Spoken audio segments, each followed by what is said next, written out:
geçen salı günü ya da pazartesi günü İslam ümmetinde tanınmış bir imam vefat etti. Bu sefer bir imamın yetişmesi gerçekten ağır bir şey, zor bir şey. Ve ondan önce de birçok insan, birçok imam ya öldürüldü ya da hapis ve zindanlara atıldı ya da bir şekilde sıkıntı çektiler.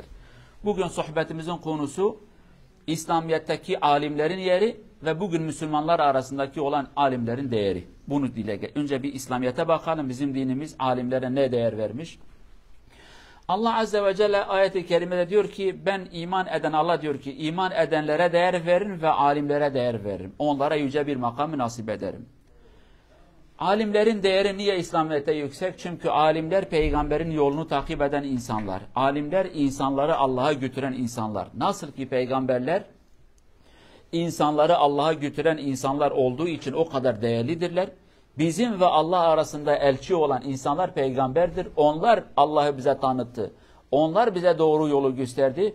Ondan dolayı Cenab-ı Allah bu insanlara büyük bir değeri verdi. Eğer peygamberler olmasaydı onların mücadelesi, onların hizmeti, onların çabası olmasaydı birçoğumuz bugün dinsiz ve imansızdık.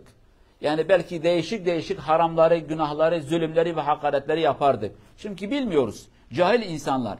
Nasıl ki biz mesela bir şeyi öğrendikten sonra diyoruz ki ya keşke eskiden o aklımız olsaydı biz bu hatayı yapmasaydık. Eskiden diyor biz cahildik, bunları yaptık. Bak bilmiyorduk, yaptık. Şimdi yok diyor akıl aldım, ben öğrendim, ben artık bu işi yapmıyorum.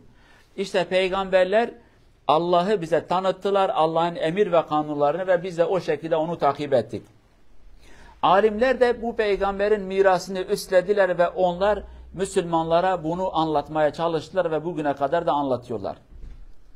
Peygamber Efendimizin birçok hadisi var. Diyor ki hatta denizdeki olan balıklar, o hut kelimesi kullanmış, hut biz balina deriz. Onlar bile alim olan insanlara dua eder. Allah onu affetsin, bağışlasın. Alimlerin değeri gerçekten yüce ve büyüktür ve Kur'an-ı Kerim'de Allah diyor ki ancak alimler Allah'tan korkar. Çünkü sen ancak Allah'ı iyi bir şekilde tanıdıktan sonra korkarsın. Sen düşmanını veya da dostunu iyi bir şekilde tanımasan ne çok korkarsın ne de çok seversin. Ama sen onu iyi bir şekilde tanıdığın zaman dostsa çok seversin, düşmansa da onu iyi tanıdığın zaman gerçek sevgi veya da korku neyse o şekilde ona göre tedbirini alırsın. Alimler de Allah'ı iyi bir şekilde tanıdıkları için onlar en fazla Allah'tan onlar korkar. Allah Azze ve Celle de Kur'an-ı Kerim diyor ki ancak bilenler Allah'tan çok korkar. Çünkü onlar Allah'ın yüceliğini, büyüklüğünü, gücünü, cezasını ve de mağfiretini onlar iyi bildiği için ancak onlar gerçekten Allah'tan iyi bir şekilde korkarlar. Ve Resulullah sallallahu aleyhi ve sellem mesela bir yere sahabeleri gönderirken en bileni onlara imam ederdi. Savaş hariç, savaşta diyor ki sen savaşçısın, sen komutansın. Komutan da komutan. Fakat bir yere bir insanı veya da bir grubu gönderirken en bileni hoca yapar, imam eder. Derdi ki en bilenler kimse onlar imamlık yapsın. Cahil olan kimse değil. Sahabeler şehit olduğu zaman mesela onlar üzerinden namaz kılarken veya da defin ederken Resulullah derdi ki en fazla kimin bilgisi var? Önce onu define ederdi. Önce ona değer ver. Çünkü ilim her zaman üstündür. Ve sahabeler de gerçekten o şekilde ilme değer veriyorlardı. Fakat bugün biz Müslümanlara baktığımız zaman biz Müslümanlar maalesef tarihimiz boyunca birçok zaman biz alimlerimizin değerini bilmedik. Tarihte birçok zaman biz bilmedik. Bazı zamanlar bildik. Bazı kesimler bildi. Fakat genel olarak ne biz Müslümanlar alimlerin değerini çok bildik ne de bizi yöneten yöneticiler. Sadece bugünün yöneticileri de değil ta eskiden beri. O günden bugüne kadar birçok yönetici alimlerin değerini bilmedi. Bazen de bilenler çıkıyordu. Bunu da kabul edelim. Belki bu kelime size tuhaf gelir fakat hiç garip gelmesin, acayip gelmesin. Biz tarihte şunu okumuşuz. İmam-ı Hanifi'ye ceza verilmiş öyle değil mi? İmam-ı Hanifi'yi hapse attılar, ceza verdiler. Bunu muhakkak ben yapmamışım. O zamanki yönetici halifeler bunu yaptı. Hatta bazı kitaplarda diyor ki İmam-ı Hanifi hapiste vefat etti. Kimileri diyor ki hastalığı çok ağır oldu. Devletin yükü daha ağır olmasın diye bugün birçok ülkede olduğu gibi onu hapisten çıkardılar evinde ölsün. O hapiste ölmenin yükü de vebalı da devletin omuzları yüklenmesin diye onu çıkardılar, dışarıda öldü. Şunu da mesela biz Müslümanlar diyoruz ki 4 büyük bizim hak mezhebimiz var. Her dörtü de devletten çok çekmiş. Yöneticilerden her dörtü de yani. İmam-ı Malik'i dövdüler, onun kolu çıktı. Döve döve kolları çıkmıştı yerinden yani. İmam-ı Şafii Yemen'den Irak'a kadar Bağdat. Şimdi haritaya bakarsınız kaç bin kilometre. Zincirlerle onu oraya getirdiler, mahkemeye çektiler, hapse attılar. İmam-ı Ahmed İbn Hanbel 2 sene kaç ay zindana atıp vura vura yani onu felç etmişlerdi. Bizim yöneticiler bunu yaptı. Sebep nedir? Doğruyu söylediği için, hakkı söylediği için, Allah'ın emir ve kanunları Allah'ın kullarına anlattığı için. Ama maalesef birçok zaman biz Müslümanlar alimlerimizin değerini bilmedik. Bugün bizde alim ya mezardadır, ya zindandadır, ya da sürgündedir, ya da evinde konuşmaya yasak, konuşamaz. Onu küçük düşürerek, ona hakaret ederek onu evde susturmuşlar. Sen ağzını açarsan sen şunu göreceksin. Ne kadar üzücü bir durum. Biz Müslümanlar, imamlarımız, bizi Allah'a götürecek olan insanlar her birinin başına bir şey gelmiş. Ya da siz konuşmayacaksınız, ağzınızı kapatacaksınız, ya tıpış tıpış hayata devam edeceksiniz. Ya imamın görevi bu değil. İmamlar doğruyu anlatacak. İmamlar size hakkı anlatacak. İmam bu hakkı anlatmadıktan sonra niye imam olmuş? Niye peygamberin varisi olmuş? Peygamber niye doğruları anlattı ve başına belalar geldi? İnsanlar niye birçok peygamberin kafasını kestiler? Doğruları söyledikleri için. Ama maalesef biz Müslümanlar alimlerimize sahip çıkmıyoruz. Gerçekten çıkmıyoruz. Bazen insanlar diyor ki ya hocalar niye doğruyu anlatmıyor? Ya hocalar doğruyu anlatır, ya hocayı öldürecekler, ya hapse atacaklar. Peki hocayı öldürseler veya da hapse atarlar. Hocanın hanımına kim bakacak? Oğluna, kızına, yetimlerine kim bakacak? Öyle insanlarımız da yok. Onlara kimse bakmaz. Bir hocayı astılar, şu hocayı öldürdüler, şunu yaptılar, çocuklar ortada perişan. Herkes ders aldı. Dediler ki bu insanlara bir şey anlatmaya gerek yok. Bu insanları savunacağımıza evimizde oturacağız. Allah'ım gücümüz yetmedi, bir şey anlatmadık. Bu gerçek olan bir şey. Bu toplumlar, bizim Müslüman ülkelerimiz birçok imamları yaktılar. Birçok imamın mezarı şimdi belli değildir. Birçok imam sürgünde öldü. Birçok imam işkence ede adam artık kafa yedi yani. Ama maalesef ondan dolayı da biz hep perişan olmuşuz. Ama İslam tarihinde birçok zamanda alimlere değer verilirdi. Alimlerin sözü para ederdi. Tabi alimlerin gözü kürsüde değil, saltanatta değil, hilafet olmakta, halife olmakta değil, başbakan, cumhurbaşkanı olmak istemiyorlar. Sadece diyor ki ey bizi yöneten insanlar iyi bir şekilde bizi yönetin yeter kardeşim. Bizi Allah'ın emrettiği şekilde yönetin. Başka bir şey istemez. Gözümüz kürsüde değil.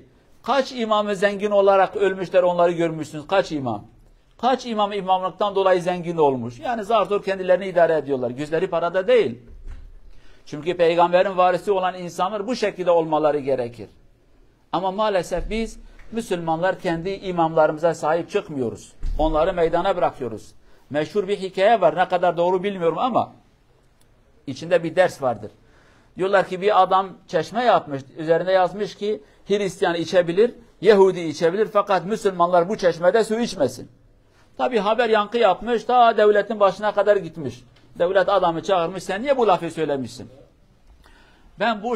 Ben bu lafı boş söylemedim. Bildiğim bir şey vardır. Nedir? Diyor ki bana yardım et, sana kanıtlayacağım. Müslümanlar bu çeşmede su içmeyi hak etmiyorlar. Peki ne yapacaksın? Bu bir cumartesi günü Hristiyanlara saldır, onların kilisede hocalarını getir, sen bir gör bakayım ne olacak. Onlar ayin diyoruz ya, onların da bir ibadeti var. O ayin esnasında polisler gider, papazı getiriyorlar, millet hemen peşinde, karakolun önünde var, hasıl protesto bir şekilde, bizim bu önder bir şey yapmamış, niye onu aldınız? 4-5 gün adamlar protesto ediyor, devlet onu bırakıyor. Bir pazar günü de Yahudilerin papazlarını götürüyorlar. Aynı şekilde protesto, efendim niye aldınız, günahı nedir, bizim önderimiz, bizim rehberimiz. O da tamam. Bir sonraki cuma polisler gider hocayı götürüyorlar camiden. Millet diyor ki ola bu adam şey yapmasaydı onu götürmezlerdi. Muhakkak yaptığı bir şey vardır. Hemen ön yargı yaptığı bir şey vardır yani. Afur bir şey yapmış. Kimse peşine gitmedi. Adam diyor ki ey sultanıma diyor bundan dolayı ben demişim Müslümanlar içmesini. Hak etmiyorlar. Onlara rehberlik eden adam hakkında direktmen kötü düşünmeye başlıyorlar hemen. Muhakkak bir şey yapmış devlet ondan dolayı onu götürdü.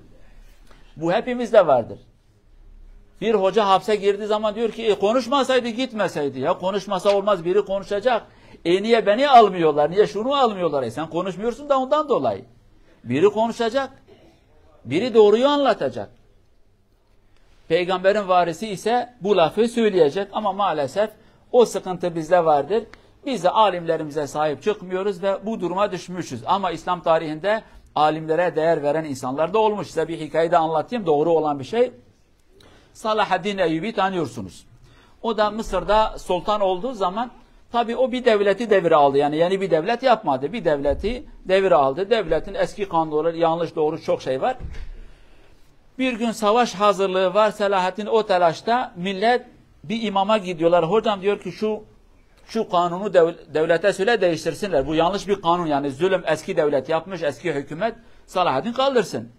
Bu hoca da gitmiş Salahaddin'e diyor ki şu kanunu değiştirin. O diyor ki hocam bir savaşa gidip gelelim sonra değiştirelim. Ben şimdi bak hazırlık yapıyoruz. Düşmanlar gelecek. O haçlıların meselesi var.